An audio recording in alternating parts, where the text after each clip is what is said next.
I don't want to upset you. But I think the only way to fairly cover Elizabeth Warren, and why I'm saying I don't think she would be the right candidate, I don't think she is more progressive than Bernie Sanders, I have to play this clip of her with my old boss, Cenk Uygur. Here we go.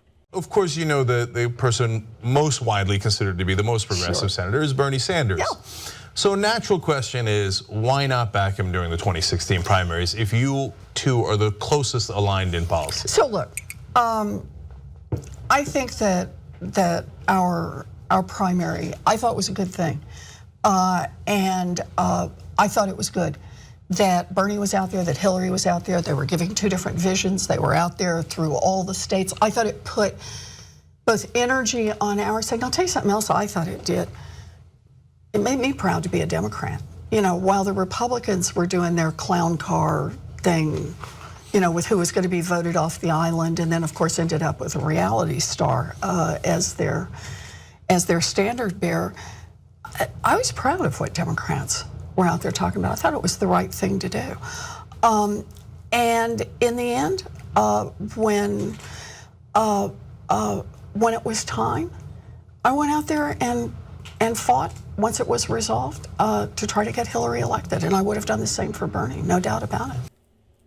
So I'm gonna play more of that, but I first want to say, no, Elizabeth Warren. The time, when she says when it was time, the time to endorse Bernie Sanders, if you are who you say you are, Elizabeth Warren, if you believe in progressive economic ideology, if you believe that we need to make number one priority economic equality, investing in working people, unrigging the system, economic opportunities for minorities, ending the economic oppression of minorities, curbing gentrification so that it doesn't force poor people out of where they live. If you believe in those things, the time to act was after Bernie Sanders announced he was running for president. Period. End of story. You could call me a purist if you want. But if Elizabeth Warren believed in everything she says she believes, then she would have recognized that was the biggest battle and the biggest opportunity of the progressive movement, possibly since the 1960s. Bernie Sanders movement. She should have endorsed Bernie Sanders. And I had this debate when I was at the Young Turks with my former colleague, Emma Vigeland. You know, I don't criticize her, but I just disagree. You know, when people like Emma would say, like, you're going to get hung up on this one minor thing, it's not a minor thing. This is about what kind of individual are you? Are you a calculating politician that we can't trust is going to actually carry through with the things you're saying you're going to carry through with? Or are you an authentic, pure, progressive politician? That doesn't mean if Bernie Sanders became president that he would not have to compromise at times. Compromise at times is not the problem. The problem is when, right out of the gate, like Barack Obama, for example, you essentially give the other side 60% of what they want. Compromise, sometimes you have to compromise. But I want to vote for a president, and I want to support a president who I know is, right out of the gate, going to be fighting for 100% of what we want. And he's not going to give away the farm to neoliberals or extremist Republicans. You know, this is not a small issue to me, and it's not a small issue to progressives. The fact that she chose politics and her calculations, her political calculations said, maybe I'll get a position in Hillary Clinton's cabinet. Her political calculations said Bernie Sanders has no chance against Hillary Clinton. Her political calculations said I can get concessions from Hillary Clinton's campaign on policy. Frankly, she was naive to think Hillary Clinton wouldn't have just told her whatever the hell Elizabeth Warren wanted to hear, and then if she became president, Hillary Clinton wasn't going to follow through with any of those things. It's the same exact thing Nancy Pelosi just did to Alexandria Ocasio-Cortez and other progressive that were newly elected. The establishment will tell you what they want to hear to get your votes, to get elected, and then they will moonwalk away from those promises. Happens every time. Happens every time. So, I'm going to continue playing this. I don't really play a lot of Young Turks clips, but I mean, this is the interview where she answered the question, or frankly, didn't answer the question, and I think it's instructive. Do you get why some progressives are still mad about that? That Massachusetts was decided by 1.3 points, Iowa was decided by 0.3, that perhaps he could have helped him put him over the top, and then he would have won Iowa, New Hampshire, Look, Massachusetts. And there are people who see it the other way. Yeah. You know, for me, I think about it this way. There is nothing the Republicans would love better than for us to stand around and shoot at each other over and relitigate what happened in 2016. I look at what's happening in Washington right now. I look at what Donald Trump wants to do on health care and the Republican majority in Congress wants to do. I look at this new budget they've put out. I look at what's happening right now in the connections with Russia. And I say, God, we got to get focused here. And we got to focus on what Donald Trump is going to do in the next 24 hours, the next week, the next month. That's where we need our energy. I also understand that, but primaries are important, as you say. Sure. You really enjoy the fact that there was a strong primary and a discussion of ideas. Yeah. You know, I'm going to skip the standard question about if you're going to run. You've got a book out, et cetera, right? And we understand what people think that means. Yeah. Okay. But if you don't run. You do know this is my 11th book. I know that. I know that. And books are how I argue. No, I understand that. Okay, good. I'm skipping that question. Okay. Okay. What I'm asking is, if you don't run, do you think this time around that you will have a more forceful opinion in the primaries? Because that is when people will decide who our standard bearer is. Their standard bearer is the reality show star. Yeah. And our standard bearer will either be a progressive or someone who is more beholden to donors. Yeah. Or someone in between. So if, for example, Bernie Sanders were to run again, if you're not running, would you support him? You know, I don't know where we'll be in 2020. It's a long time off. I supported and helped Bernie long before I ever thought I'd be in politics. So you get the point. She refused to answer why she didn't support Bernie Sanders. And frankly, not saying this for any reason other than it's what I think. But I think Cenk did a bad job there. I think he should have pressed her even further. She refused to answer the question, period. I mean, that's a talking point. I don't think Democrats should be focusing on inter-Democrat battle. We should be focusing on Trump. That's a talking point. He should have pressed her further to get an answer. And the answer is simple. She didn't think Bernie Sanders had a chance. And instead of trying to help him, even if she didn't think he had a chance, do you think Nina Turner thought it was a slam dunk that Bernie Sanders was going to beat Hillary Clinton? Nina Turner originally endorsed Hillary Clinton. And then when Bernie Sanders entered the campaign, she did one of the bravest things you could do in the political world. She reversed her decision against the Clintons. For most political people, that would have been suicide. But Nina Turner went with her gut. And she went with her morality. And she stuck with Bernie Sanders. And for that, she is now one of the most popular politicians in America. And frankly, I would prefer Nina Turner as Bernie Sanders' vice president than I would Elizabeth Warren. And again, my critique about Elizabeth Warren is not solely on policy. I think economically, she is progressive. A lot of you don't like that, but I hope you respect. I'm not going to just, at status quo, I, nor Jen, nor Ty, we are not going to exist to feed you exactly what you want. Sometimes you're going to disagree with me, but I'm always going to tell you the truth. I do think Elizabeth Warren is economically progressive. The problem with Elizabeth Warren is not, to me, on policy. Although I think it's absurd. If you're Elizabeth Warren, you cannot have a message about helping working people You cannot have a message about saving the middle class. You cannot have a message about taking it to Wall Street. You cannot have that message and then vote for a $715 billion defense budget. You can't do that. You cannot be a neocon and simultaneously talk about the middle class and saving the middle class and taking it to Wall Street and cutting monopolies. The military-industrial complex and the never-ending defense budget, all of that is one of the biggest reasons why the middle class is disappearing in this country. $6 trillion and counting. $6 trillion and counting in Iraq and Afghanistan. And by the way, we're still in Iraq. All these people say Obama left Iraq. Did you just see that Trump went to visit over 5,000 troops still in Iraq? We don't leave countries. When we go to countries, we stay forever and ever. You cannot be a progressive and have a progressive economic message while not calling fiercely to cut the military budget. You could talk, we could argue about how much does it need to be cut.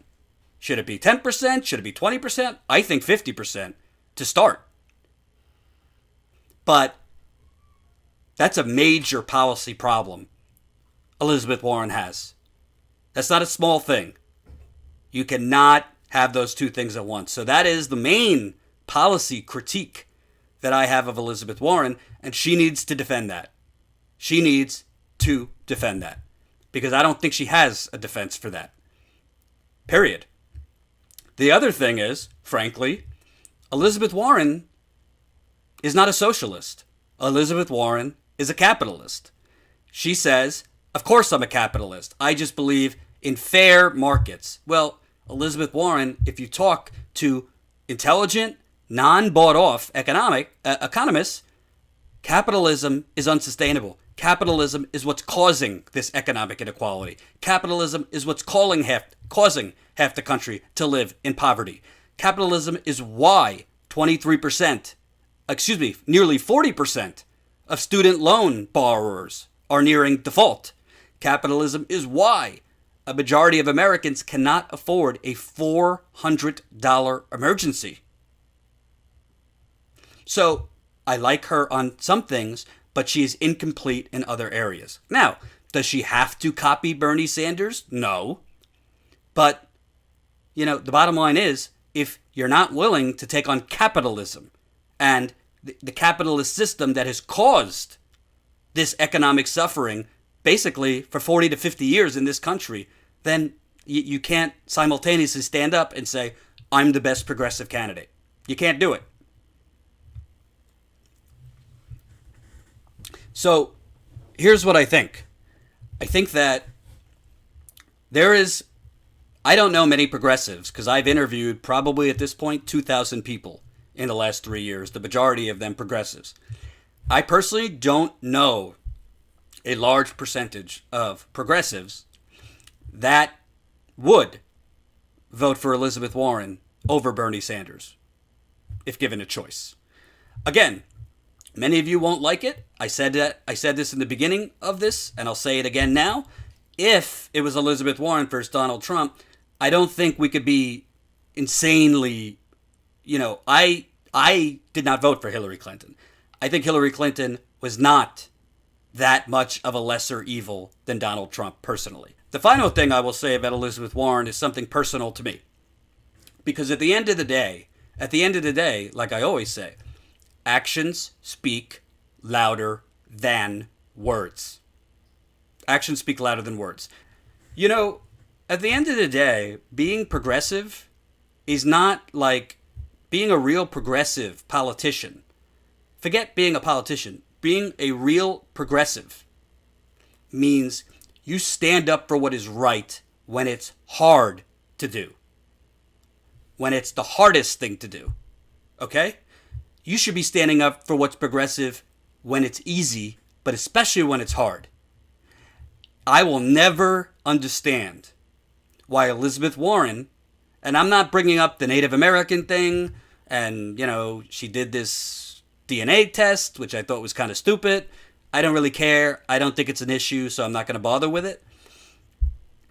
I'll never understand why Elizabeth Warren, who claims Native American ancestry, as a progressive, did not stand up and holler and scream about what was going on at Standing Rock. This is a major human rights issue that was going on. She has a Senate office. She has advisors. She knew what was going on. She saw the brutality. She said nothing. She said nothing. In that commercial, in that ad she ran announcing her run for presidency, she by name said the oil industry is destroying our planet. Well, she's saying it now. Where were you in 2016? And again, some, maybe less pure. I don't really think it makes you a purist. It's just right and wrong. Some more sympathetic or understanding people will say, yeah, she should have, but, can't hold it against her. You can. Because you want to know something? Tulsi Gabbard was at Standing Rock. You want to know something? Jill Stein was at Standing Rock. You want to know something? Bernie Sanders, he was not there. He spoke out fiercely against what was going on at Standing Rock and against the Dakota Access Pipeline.